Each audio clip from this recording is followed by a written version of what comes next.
Merci, Monsieur le Président. Ce rapport très explicite reflète notre volonté politique et notre engagement au service de la préservation des paysages, des milieux et de leur protection. Mais derrière cet outil de protection, nous réaffirmons le combat contre les logiques de spéculation. Tous ces sites sont exceptionnels, ils sont littoraux pour la plupart, mais ils sont également situés en montagne. Cette complémentarité géographique, c'est notre personnalité, à la fois insulaire, montagnarde, mais méditerranéenne.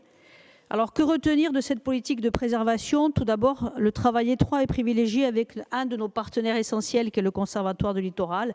Je voudrais en profiter pour saluer son personnel, la professionnalité de ce personnel, son engagement toujours au service de la protection de ces espaces naturels.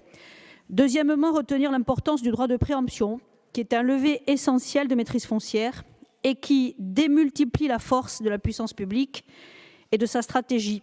Enfin, la restitution d'espaces emblématiques confisqués depuis des décennies au grand public, des espaces emblématiques comme celui de cette toute petite île mentionnée dans le rapport, où aujourd'hui, environnement et identité témoignent du développement que nous refusons catégoriquement.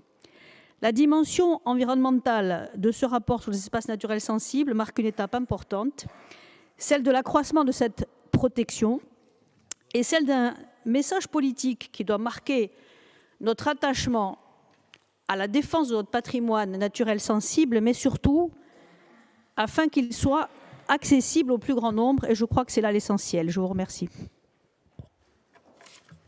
Merci, Paul Félix.